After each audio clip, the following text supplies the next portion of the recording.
जय हिंद दोस्तों, नमस्कार। एक बार फिर से आप सभी का स्वागत है आज की इस क्लास में।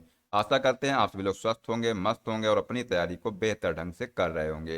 दोस्तों, आज की क्लास में हम लोग देखने वाले हैं खान सर की जो पॉकेट जी के समान ज्ञान की बुक है। इसमें दोस्तों हम लोग आज देखेंगे प्राचीन भारत का इतिहास, 25वां टॉपिक, जिसका नाम है राजपूत राजवंशों की उत्पत्ति। ये दोस्तों प्राचीन भारत का लास्ट टॉपिक है। ठीक है दोस्तों, इसके पहले हमने इसके 24 टॉपिक करा दिए हैं। अगर आप लोगों ने इनको नहीं देखा है तो इसकी एक प्लेलिस्ट बनी हुई है, तो साथियों वहाँ से जा करके इनको देख लीजिएगा।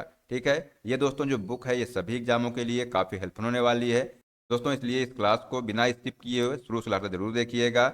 और साथियों आप लोग लास्ट में जो है कमेंट करके बताइएगा कि आपको क्लास कैसी लगी। ठीक है, तो आइए दोस्तों स्टार्ट करते हैं। दोस्तों सबसे पहले हम लोग देखने वाले हैं आज राजपूत राजवंशों की जो उत्पत्ति है। टॉपिक का नाम है, इसमें दोस्तों इसके अंतर्गत हम लोग देखेंगे गुर्जर प्रतिहार राजवंश के बारे में। ये दोस्तों जो गुर्जर प्रतिहार राजवंश है ये अग्निकुल के राजपूतों में सर्वाधिक प्रसिद्ध प्रतिहार वंश था, जो गुर्जर की शाखा से संबंधित होने के कारण इतिहास में दोस्तों गुर्जर प्रतिहार कहा जाता है। ठीक है, पुलकेशिन द्वितीय के ऐहोल लेख में गुर्जर जाति का उल्लेख सर्वप्रथम हुआ है। और दोस्तों याद रखिएगा कि जो गुर्जर प्रतिहार वंश की स्थापना किसने किया था, तो ये दोस्तों हरिश्चंद्र नामक राजा ने की। परंतु दोस्तों वंश का जो वास्तविक प्रथम महत्वपूर्ण शासक था ये दोस्तों नागभट्ट प्रथम था। ठीक है, तो अगर दोस्तों आपसे पूछा जाए कि जो गुर्जर प्रतिहार वंश है इसकी स्थापना किसने किया था, तो ये दोस्तों आप लोग आंसर लगाइएगा, हरिश्चंद्र जो है इसकी स्थापना किया था। और दोस्तों अगर आपसे पूछा जाए कि जो वास्तविक संस्थापक कौन था या वास्तविक शासक कौन था, तो ये दोस्तों नागभट्ट प्रथम था। ठीक है, वत्सराज के समय से ही कन्नौज के लिए त्रिपक्षीय संघर्ष शुरू हुआ था। ठीक है दोस्तों, वत्सराज ने पाल शासक धर्मपाल को पराजित किया, किंतु राष्ट्रकूट शासक जो ध्रुव था इसको ध्रुव पराजित हुआ। ठीक है, वत्सराज के बाद दोस्तों उसका पुत्र था नागभट्ट द्वितीय। ये 800 से लेकर के 833 ईस्वी तक गद्दी पर बैठा। और दोस्तों नागभट्ट जो सेकंड है इसने कन्नौज पर अधिकार करके उसे प्रतिहार साम्राज्य की राजधानी बनाया था। ठीक है, नागभट्ट दोस्तों सेकंड जो था ये राष्ट्रकूट शासक सम्राट गोविंद थर्ड ने इसको हराया था। और दोस्तों जो मिहिर भोज प्रथम ये 836 से लेकर के 865 ईस्वी तक इस वंश का सर्वाधिक महत्वपूर्ण शासक था। दोस्तों जो मिहिर भोज ने अपनी राजधानी कन्नौज में बनाई थी। ठीक है, मिहिर भोज दोस्तों वैष्णव धर्मानुयायी था और अर्थात विष्णु का भक्त था। ये उसने दोस्तों आदिवराह तथा प्रभास जैसी उपाधियां धारण की थी। ठीक है, तो ये दोस्तों आप लोग ध्यान रखिएगा कि जो मिहिर भोज था, मिहिर भोज ने कैसी उपाधियां धारण की थी, तो आदिवराह तथा प्रभास जैसी उपाधि दोस्तों इसने धारण की थी। ठीक है, नेक्स्ट साथियों है कि मिहिर भोज के पश्चात उसके जो पुत्र था महेंद्रपाल प्रथम, इसने दोस्तों 885 से 910 ईस्वी तक शासन किया। ये दोस्तों शासन किया। ठीक है, लेखों में महेंद्र पाल प्रथम को परम भट्टारक, परमेश्वर और महाराजाधिराज कहा गया था। ठीक है, उसकी दोस्तों जो राज्यसभा में प्रसिद्ध विद्वान राजशेखर रहते थे, जो उसके राजगुरु थे। दोस्तों याद रखिएगा कि जो राजशेखर ने कर्पूर मंजरी, काव्य मीमांसा, हरविलास जैसे प्रसिद्ध जैन ग्रंथों की रचना की थी। तो ये दोस्तों इंपॉर्टेंट है, इनको आप लोग ध्यान रखिएगा। अगर दोस्तों आपसे पूछा जाए कि जो कर्पूर मंजरी है इसके लेखक कौन है, तो राजशेखर थे। ठीक है, इसी तरह दोस्तों अगर आपसे पूछ लिया जाए कि जो काव्य मीमांसा है या हरविलास है इसके जो लेखक कौन है, तो दोस्तों ये जो है राजशेखर हैं। ठीक है दोस्तों, ये जो वंश था इस वंश का जो अंतिम शासक की बात की जाए तो यशपाल दोस्तों इस वंश का अंतिम शासक था। ठीक है, प्रतिहार शासकों के पास दोस्तों भारत में सर्वोत्तम अश्वारोही सैनिक थे। ह्वेनसांग ने गुर्जर राज्य को पश्चिमी भारत का दूसरा सबसे बड़ा राज्य कहा है। ठीक है दोस्तों, बात करते हैं जो 11वीं शताब्दी के मध्य में दिल्ली नगर की स्थापना तोमर नरेश अनंगपाल ने की थी। तो ये दोस्तों आप लोग याद रखिएगा। ठीक है, अब दोस्तों देखते हैं गहड़वाल वंश, यानी इसी को बोलते हैं राठौर वंश। ठीक है, तो इसमें दोस्तों जो गहड़वालों का जो मूल निवास स्थान विंध्याचल का पर्वतीय वन प्रांत माना जाता है। चंद्रदेव ने गहड़वाल राजवंश की नींव लगभग 1080 से लेकर के 185 ईस्वी के मध्य रखी। और दोस्तों जो गहड़वालों की जो राजधानी थी ये कन्नौज थी। गहड़वाल वंश का जो सर्वाधिक शक्तिशाली शासक था ये दोस्तों गोविंद चंद्र था। और गोविंद चंद्र एक विद्वान था, उसे लेखों में विविध विद्या विचार वाचस्पति कहा गया है। ठीक है, गोविंद चंद्र दोस्तों इसका जो मंत्री था, ये लक्ष्मीधर भी शास्त्रों का प्रकांड पंडित था। उसने दोस्तों कृत्य कल्पतरु नामक ग्रंथ की रचना की है। ठीक है। नेक्स्ट साथियों है गोविंद चंद्र की जो एक रानी थी कुमार देवी, इसने जो है सारनाथ में धर्म चक्र जिन विहार बनवाए। और दोस्तों जो जयचंद थे, जयचंद ने 1170 से 1194 ईस्वी तक इसने शासन किया और इस वंश का जो है अंतिम शक्तिशाली शासक था। कौन था? तो जयचंद था। ठीक है। आख्यानों के अनुसार दोस्तों जयचंद्र की जो पुत्री थी संयोगिता का अपहरण स्वयंवर से पृथ्वीराज थर्ड ने किया था। ठीक है। दोस्तों बात करते हैं 1194 ईस्वी में चंदावर के युद्ध में मोहम्मद गौरी द्वारा वह पराजित हुआ तथा मार डाला गया। ठीक है। तो ये दोस्तों आप लोग याद रखिएगा, अगर आपसे पूछा जाए कि चंदावर का युद्ध कब हुआ था तो 1194 में हुआ था। ठीक है। दोस्तों देख लेते हैं दिल्ली का चौहान या चाहमान वंश। इसमें दोस्तों क्या हुआ, जो चौहान वंश की स्थापना अगर आपसे पूछा जाए तो वासुदेव ने की। दोस्तों याद रखिएगा कि जो शाकंभरी अजमेर के निकट में की थी। ठीक है। इस वंश के प्रारंभिक जो नरेश थे कन्नौज के प्रतिहार शासकों के सामंत थे। ठीक है। वासुदेव ने दोस्तों अपनी जो राजधानी थी ये अहिच्छत्र या अहिच्छत्र को बनाया था। वाकपतिराज प्रथम ने 10वीं सदी के प्रारंभ में प्रतिहारों से अपने को स्वतंत्र कर लिया और पृथ्वीराज भ्रष्ट के बाद उसका जो पुत्र था अजय राज ये शासक बना। दोस्तों अजय राज एक महान निर्माता था, उसने अजमेर की स्थापना की तथा उसे राजधानी बनाया था। ठीक है। अजय राज का जो उत्तराधिकारी था दोस्तों ये था अर्णोराज। इस वंश का जो है महत्वपूर्ण शासक था और इसने अजमेर के निकट सुल्तान महमूद की सेना को पराजित किया था। अर्णोराज की दोस्तों हत्या की बात की जाए तो उसके पुत्र जगदेव ने इसकी हत्या कर दी थी। ठीक है। नेक्स्ट साथियों है जो अर्णोराज का जो पुत्र था बीसल देव दोस्तों अथवा विग्रहराज चतुर्थ चौहान वंश का सर्वाधिक शक्तिशाली शासक था। ठीक है। बीसल देव दोस्तों एक यशस्वी कवि और लेखक भी था। उसने जो है हरिकेली नामक एक संस्कृत नाटक की रचना की थी। इस नाटक के कुछ अंश दोस्तों 2.5 दिन का झोपड़ा की मस्जिद की दीवारों पर भी अंकित है। यह मस्जिद दोस्तों प्रारंभिक काल में विग्रहराज चतुर्थ द्वारा निर्मित एक विद्यालय था। और दोस्तों सोमेश्वर का पुत्र की बात की जाए तो ये दोस्तों पृथ्वीराज तृतीय 1178 ईस्वी में शासक बना, जिसे कथाओं में राय पिथौरा कहा गया है। ठीक है। नेक्स्ट साथियों है चंदेल शासक परमादिदेव को पृथ्वीराज तृतीय ने हराया था, जिसमें आहला एवं उदल मारे गए थे। ठीक है। दोस्तों बात करते हैं 1191 में। इसमें दोस्तों पृथ्वीराज तृतीय और मोहम्मद गौरी के मध्य तराइन का प्रथम युद्ध हुआ था, जिसमें मोहम्मद गौरी पराजय हुआ था। ठीक है। ये दोस्तों फैक्ट इंपॉर्टेंट है, इसको आप लोग ध्यान रखिएगा। ठीक है। दोस्तों आगे देखते हैं 1192 ईस्वी में पृथ्वीराज एवं मोहम्मद गौरी के मध्य तराइन का द्वितीय युद्ध हुआ, जिसमें दोस्तों पृथ्वीराज तृतीय की हार पराजय हुई। ठीक है। और दोस्तों इसके बाद ही जो है भारत में तुर्की राज्य की स्थापना हुई और पृथ्वीराज तृतीय की मृत्यु के बाद उसका जो पुत्र था गोविंद को गौरी ने अपनी अधीनता में अजमेर का शासक बनाया था। ठीक है। नेक्स्ट साथियों है पृथ्वीराज तृतीय के राजकवि चंद बरदाई ने पृथ्वीराज रासो नामक अपभ्रंश महाकाव्य और जयानक ने पृथ्वीराज विजय नामक संस्कृत काव्य की रचना की थी। तो ये दोस्तों अगर आपसे पूछा जाए कि जो चंद्रबरदाई है, चंद्रबरदाई ने कौन सा महाकाव्य लिखा है तो पृथ्वीराज रासो लिखा है। ठीक है। तो ये दोस्तों आप लोग ध्यान में रखिएगा। अगर दोस्तों वहीं पर बात की जाए पृथ्वीराज विजय की तो ये दोस्तों किसने लिखा है तो जयानक ने दोस्तों इसको लिखा है। दोस्तों आगे देखते हैं मालवा के जो परमार वंश हैं इसको देख लेते हैं। इसमें दोस्तों क्या हुआ कि जो परमार राजवंशों के जो कालक्रम कुछ इस प्रकार थे। परमार वंश। ठीक है। दोस्तों जो परमार वंश है इसमें दोस्तों पहले जो शासक था उपेंद्र था, इसके बाद सियक या श्रीहर्ष, मुंज और सिंधुराज और दोस्तों भोज। ठीक है। ये दोस्तों इसके प्रमुख शासक थे। ये आप लोग यहाँ से देख लीजिएगा। दोस्तों बात करते हैं 10वीं शताब्दी के आरंभ में मालवा में प्रतिहारों का आधिपत्य नष्ट हो गया तथा वहां पर परमार शक्ति का उदय हुआ था। ठीक है। परमार वंश का जो संस्थापक था दोस्तों उपेंद्र राज था। ठीक है। इस वंश का जो प्रथम स्वतंत्र एवं शक्तिशाली शासक था सियाक अथवा श्रीहर्ष था। ठीक है। परमारों की दोस्तों प्रारंभिक राजधानी की बात की जाए तो ये जो है उज्जैन थी, किंतु बाद में जो है ये धारा नगरी थी। मुंज कला एवं साहित्य का दोस्तों महान संरक्षक था। उसने अनेक कृत्रिम झीलों का निर्माण करवाया था। इस वंश का दोस्तों सबसे लोकप्रिय तथा लोक प्रसिद्ध जो शासक था ये जो है दोस्तों भोज था। ठीक है दोस्तों, अगर बात की जाए कि जो प्रबंध चिंतामणि के लेखक कौन है, तो दोस्तों याद रखिएगा मेरुतुंग दोस्तों, ये जो है प्रबंध चिंतामणि के लेखक हैं। तो ये दोस्तों आप लोग इंपॉर्टेंट है, इसको ध्यान में रखिएगा। ठीक है, नेक्स्ट साथियों है, भोज अपनी विद्वता से कविराज उपाधि से प्रख्यात था। उसने विविध विषयों चिकित्सा शास्त्र, खगोल शास्त्र, धर्म, व्याकरण, स्थापत्य शास्त्र आदि पर 20 से अधिक ग्रंथों की रचना की थी।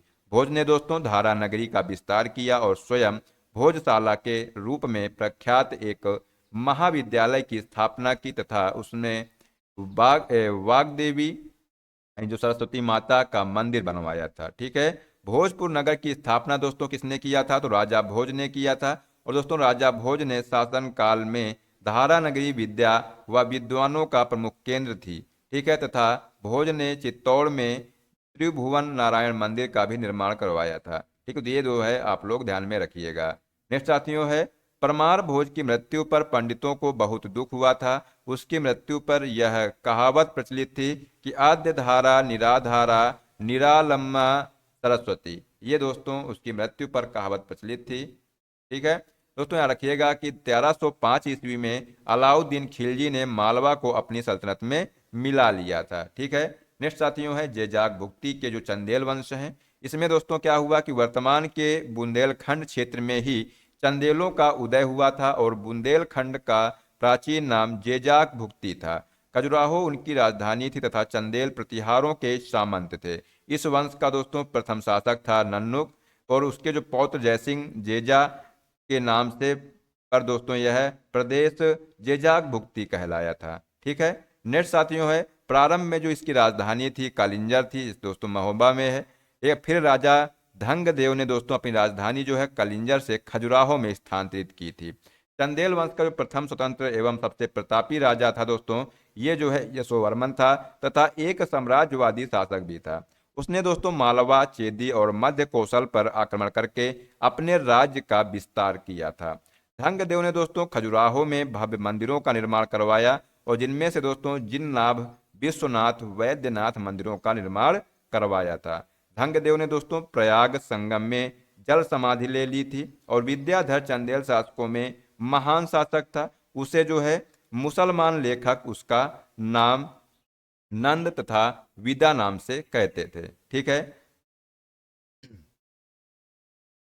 विद्याधर ने दोस्तों गुर्जर प्रतिहार शासक राज्यपाल का वध कर दिया क्योंकि उसने महमूद गजनवी के आक्रमण का सामना किए बिना ही आत्मसमर्पण कर दिया था। चंदेल शासक कीर्तिवर्मन की जो राज्यसभा में दोस्तों रहने वाले जो कृष्ण मिश्र ने प्रबोध चंद्रोदय की रचना की थी। ठीक है, चंदेल वंश का दोस्तों अंतिम शक्तिशाली जो शासक था ये परम देव अथवा परमल था। ठीक है, 1182 ईस्वी में दोस्तों पृथ्वीराज ने इसे पराजित कर महोबा पर तथा 1203 ईस्वी में या 1202 ईस्वी में कुतुबुद्दीन ऐबक ने कलिंजर पर अधिकार कर लिया और ऐबक की अधीनता को स्वीकार कर लिया था। ठीक है, नेक्स्ट साथियों है गुजरात के सोलंकी यानी जो चालुक्य वंश हैं, इसमें दोस्तों जो गुजरात के सोलंकी अथवा जो चालुक्य वंश की स्थापना मूलराज प्रथम ने 942 ईस्वी में की थी। ठीक है, तो दोस्तों जो चालुक्यों की राजधानी थी ये अहिलवाड़ा थी। ठीक है, मूल राज प्रथम शैव धर्म का अनुयायी था और दोस्तों जो महमूद गजनवी ने सोमनाथ मंदिर पर आक्रमण किया तब गुजरात का शासक भीम प्रथम था। ठीक है, तो ये दोस्तों क्वेश्चन बन सकता है कि जब महमूद गजनवी ने सोमनाथ मंदिर पर आक्रमण किया था उस समय गुजरात का शासक कौन था, तो याद रखिएगा दोस्तों उस समय जो है गुजरात का जो शासक था वो भीम प्रथम था। इस वंश का दोस्तों सबसे शक्तिशाली शासक जो था वो भीम प्रथम था। भीम प्रथम के सामंत विमल ने आबू पर्वत पर दिलवाड़ा का प्रसिद्ध जैन मंदिर बनवाया था। दोस्तों याद रखिएगा जो दिलवाड़ा का जो प्रसिद्ध जैन मंदिर है ये किसने बनवाया था, तो भीम प्रथम के जो सामंत थे विमल ने। ठीक है, ये आप लोग याद रखिएगा। नेक्स्ट साथियों है कि जयसिंह सिद्धराज की उपाधि धारण करके शासक बना और जयसिंह दोस्तों सिद्धराज को विद्वानों का आश्रयदाता भी कहा जाता है और प्रसिद्ध जैन आचार्य हेमचंद्र दोस्तों सूरी उसके दरबार में थे। जयसिंह ने माउंट आबू पर्वत पर एक मंडप का निर्माण कर अपने सातों पूर्वजों की गजारोही मूर्तियों की स्थापना की और दोस्तों जयसिंह जो सिद्धराज ने सिद्धपुर के प्रसिद्ध रुद्र महाकाल मंदिर का निर्माण करवाया था। शासक कुमार पाल चालुक्य हेमचंद्र सूर्य के प्रभाव में आकर दोस्तों जैन धर्म के अनुयायी बन गए, और जो जयसिंह सूरी नामक कवि ने कुमार पाल चरित नामक काव्य में उसका यशोगान किया था। ठीक है, नेक्स्ट साथियों है, चालुक्य वंश का जो अंतिम महान शासक था वो भीमद्वती था, और भीमद्वती ने 1178 ईस्वी में तथा 1195 ईस्वी में क्रमशः मोहम्मद गोरी व कुतुबुद्दीन ऐबक के गुजरात आक्रमण के समय पराजित कर दिया था। चालुक्य के शासनकाल में दोस्तों महिलाओं को उच्च पदों पर नियुक्ति किया गया, और दोस्तों जो मोढेरा का जो सूर्य मंदिर है ये चालुक्य राजाओं ने बनवाया था। तो ये दोस्तों आप लोग ध्यान में रखिएगा, इंपॉर्टेंट पॉइंट है। नेक्स्ट साथियों है त्रिपुरी के कलचुरी या चेदी राजवंश। इसमें दोस्तों क्या कहा गया है कि जो चेदी राजवंश है दोस्तों है, इसमें दोस्तों बात की जाए जो चेदी राजवंश है, वंश राजाओं की जो कलचुरी राजा प्रारंभिक प्रशासकीय शक्ति का केंद्र नर्मदा के किनारे महिष्मती में था। इसकी दोस्तों राजधानी की बात की जाए तो ये जो है त्रिपुरी थी। ठीक है, नेक्स्ट साथियों है कि कलचुरी वंश का जो अन्य नाम है क्या था, तो दोस्तों जो कलचुरी वंश का जो अन्य नाम था है से भी जाना जाता है। कलचुरी वंश का दोस्तों संस्थापक कोक्कल प्रथम 845 ईस्वी में दोस्तों ये शासक बना था, और दोस्तों जो काव्य मीमांसा में जो इसके जो रचयिता हैं ये राजशेखर कलचुरी के नरेश युवराज के दरबार में थे। ठीक है, कलचुरियों की जो दूसरी शाखा की जो राजधानी दोस्तों है ये थी रत्नपुर थी। ठीक है, गांगेय देव कलचुरी वंश का दोस्तों महानतम शासक था, और गांगेय देव ने विक्रमादित्य की उपाधि धारण की थी। त्रिकलिंगाधिपति की उपाधि दोस्तों कर्णदेव ने धारण की, और दोस्तों जो कर्णदेव एक शैव मतानुयायी था। ठीक है, तो ये दोस्तों आप लोग फैक्ट ध्यान में रखिएगा। नेक्स्ट साथियों है तोमर वंश। दोस्तों जो तोमर वंश है इस वंश की स्थापना की बात की जाए तो आनंगपाल तोमर ने 736 में की थी, और दोस्तों जो आनंगपाल तोमर ने दिल्ली की स्थापना की थी। ठीक है, दिल्ली दोस्तों को तोमर की राजधानी बनाया, और तोमर वैष्णव धर्म का अनुयायी था। नेक्स्ट साथियों है सिसोदिया वंश। दोस्तों सिसोदिया वंश के राजपूत सूर्यवंशी कुल से अपना संबंध बताते थे। सिसोदिया वंश का जो शासक मेवाड़ पर था, और दोस्तों सिसोदिया वंश की जो स्थापना है ये हमीर देव ने की थी। ठीक है, नेक्स्ट साथियों है मेवाड़ या सिसोदिया वंश की जो राजधानी दोस्तों है चित्तौड़ थी, और राणा कुंभा ने विजय स्तंभ का निर्माण अपनी विजयों के उपलक्ष्य में कराया था। राणा कुंभा दोस्तों संगीत का सर्वाधिक शौकीन था, और 1518 ईस्वी में खतौली युद्ध राणा सांगा व इब्राहिम लोदी के मध्य हुआ था। 1527 ईस्वी में दोस्तों खानवा का युद्ध राणा सांगा व बाबर के बीच हुआ था, और सिसोदिया वंश का जो सबसे प्रतापी शासक दोस्तों महाराणा प्रताप हुआ था। ठीक है, 1576 ईस्वी में हल्दी घाटी का युद्ध दोस्तों अकबर और महाराणा प्रताप के बीच में हुआ था। ये दोस्तों आप लोग याद रखिएगा, आपसे पूछा जाएगा कि हल्दी घाटी का युद्ध कब हुआ था, तो 576 ईस्वी में हुआ था। किनके बीच हुआ था दोस्तों, तो ये जो है अकबर और महाराणा प्रताप के बीच में हुआ था। ठीक है, नेक्स्ट साथियों है महत्वपूर्ण जो ऐतिहासिक पुस्तकें हैं इनको यहाँ से आप लोग देख लीजिएगा। इनसे जो है दोस्तों आपको एग्जाम में क्वेश्चन जरूर देखने को मिलने वाला है। ठीक है, तो आइए दोस्तों टिकम, इसके जो लेखक कौन है, शूद्रक हैं। प्राचीन भारत का जो एकमात्र ग्रंथ जो है जन सामान्य को आधार मानकर दोस्तों ये लिखा गया है। ठीक है दोस्तों, बात की जाए मुद्रा राक्षस देवी चंद्रगुप्तम, ये दोस्तों विशाख दत्त के जो है पुस्तकें हैं। नीति ग्रंथ कामंदकीय नीतिसार दोस्तों ये कामानंद की है। कहानी संग्रह दोस्तों पंचतंत्र जो है ये विष्णु शर्मा की दोस्तों इंपॉर्टेंट है। पुस्तक ग्रंथ जो है दोस्तों अमरकोश जो है ये अमर सिंह की है। चंद्र व्याकरण दोस्तों ये व्याकरण ग्रंथ है, और दोस्तों ये जो है चंद्र गोमी की है। ठीक है दोस्तों, बात करते हैं सांख्य कारिका की। तो दोस्तों ये जो सांख्य कारिका है ये जो है ईश्वर कृष्ण की पुस्तक है, और जो प्रमाण समुच्चय या न्याय प्रवेश दोस्तों ये दिनांक की पुस्तक का नाम है। ठीक है, नेक्स्ट साथियों है न्याय वार्तिक, ये दोस्तों उद्योतकर की है। शून्य व दशमलव पद्धति के जन्मदाता दोस्तों आर्यभट्टीय। दशनिक सूत्र या आर्यष्ट शतक दोस्तों ये जो है ये आर्यभट्ट की पुस्तकें हैं। ये दोस्तों इंपॉर्टेंट है, इसको भी आप लोग ध्यान रखिएगा। दोस्तों बात की जाए प्रसिद्ध ज्योतिषी एवं गणितज्ञ पंच सिद्धांतिका विवाह पटल या योग माया या बृहत संहिता, ये दोस्तों बराह मिहिर की पुस्तक के नाम है। गुरुत्वाकर्षण सिद्धांत दोस्तों का जनक ब्रह्मा स्फुट सिद्धांत खंड खाद्य और ध्यान संग्रह दोस्तों ध्यान ग्रह दोस्तों ये जो है ब्रह्मा गुप्त की पुस्तकें हैं। प्रसिद्ध दोस्तों रसायन शास्त्री, लोह शास्त्र, रसर रत्नाकर, कच्छपुट, आरोग्य मंजरी, योगसार, रसेंद्र मंगल, रतिसार, रस कच्छपुर और सिद्ध नागार्जुन। दोस्तों ये जो है नागार्जुन की पुस्तक है। दोस्तों यहीं पर बात करते हैं जो प्रसिद्ध आयुर्वेदाचार्य अष्टांग हृदय, दोस्तों ये जो है वाग्भट की पुस्तक है। ठीक है। नेक्स्ट साथियों है कनिष्क के समय, कनिष्क के समय के जो प्रसिद्ध आयुर्वेदाचार्य दोस्तों है चरक संहिता, ये जो है चरक की पुस्तक का नाम है। हर्षवर्धन का दोस्तों प्रसिद्ध जो दरबारी कवि था हर्षचरित, कादम्बरी, चंडी शतक, ये दोस्तों बाणभट्ट की पुस्तक का नाम है। हर्षवर्धन दोस्तों का दरबारी जो कवि था सूर्य शतक, अष्टक, ये दोस्तों कवि मयूर की दोस्त पुस्तक का नाम है। और जो 3 नाटक हैं प्रियदर्शिका, रत्नावली और नागानंद, ये दोस्तों हर्षवर्धन की पुस्तक का नाम है। कथा साहित्य सागर दोस्तों ये जो है सोमदेव की पुस्तक का नाम है। गीत गोविंद दोस्तों, गीत गोविंद के जो लेखक हैं जयदेव हैं। किरारता दुनिया को दोस्तों लेखक जो हैं भारवी हैं, ये दोस्तों इंपॉर्टेंट है, ये आप लोग देखते चलिएगा। दोस्तों बात करते हैं भट्टी काव्य या रावण वध की, तो इसके दोस्तों कौन है, भट्टी हैं। शिशुपाल वध की दोस्तों माघ हैं। और संग्रार शतक, नीति शतक या वैराग्य शतक दोस्तों इसके जो है भातृहरि हैं। ठीक है। नेक्स्ट साथियों है चौर चौर पंचाशिका, विक्रमांक देव चरित, ये दोस्तों इसके कौन है तो बिल्हड़ हैं।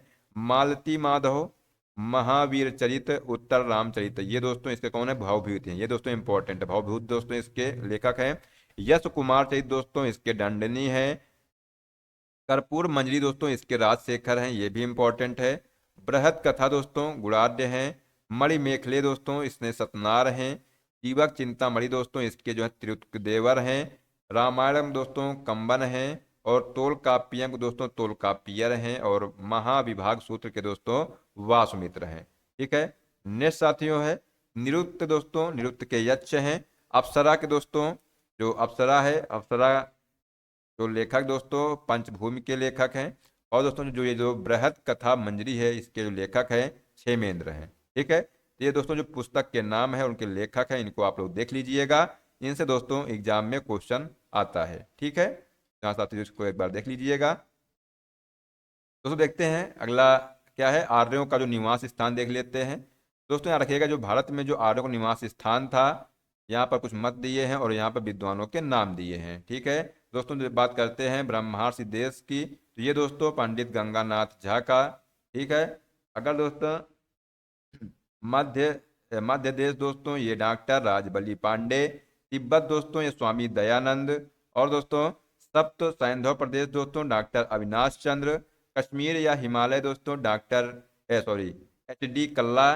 देविका प्रवेश के DS त्रिवेदी। उत्तरी ध्रुव के बाल गंगाधर तिलक। विदेश दोस्तों विदेशी में जो आर्यों के जो निवास स्थान थे वो हंगरी दोस्तों ये P गाइल्स।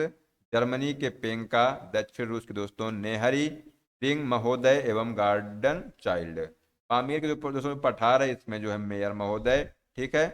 नेक्स्ट साथियों है मध्य एशिया के मैक्स मूलर। ठीक है। नेक्स्ट साथियों है संगम कालीन जो शब्दावली है, इसको देख लेते हैं। यहाँ पर दोस्तों कुछ शब्द दिए हुए हैं और इसके जो अर्थ दिए हुए हैं। ठीक है। तो दोस्तों बात करते हैं पेरुनल का अर्थ क्या होता है, तो राजा का जन्मदिन पेरुनल कहलाता है। मलवर का दोस्तों अर्थ होता है डाकू। मनरम का अर्थ होता है राजा का न्यायालय। एनाडी को दोस्तों सेनानायक होता है। और जो कराई होता है दोस्तों, कराई का जो अर्थ होता है भूमिकर। ठीक है। नेक्स्ट साथियों नलवई का जो होता है ये राजा की सभा। तत्क्षण का दोस्तों बढ़ई होता है। पंचतिड़ई का होता है सहज प्रेम। कोल्लम का होता है लोहार। कलऊ का होता है गंधर्व विवाह। और रर का होता है दोस्तों गुप्तचर। कोडियाल का होता है सार्वजनिक स्थल। कैकिड़ई का होता है एक पक्षी प्रेम। उलगू का होता है सीमा शुल्क। ठीक है दोस्तों, ये हमने आपको बता दिए हैं, ये जो संगमकालीन जो शब्दावलियां हैं इनके अर्थ क्या होते हैं यहाँ से आपको बता दिया। ठीक है दोस्तों, आशा करते हैं आपको क्लास पसंद आई होगी। ठीक है दोस्तों, हमने जो है आज से एंशियंट हिस्ट्री को ख़त्म कर दिया है। दोस्तों मिलते हैं नेक्स्ट क्लास में। जय हिंद, जय भारत, वंदे मातरम।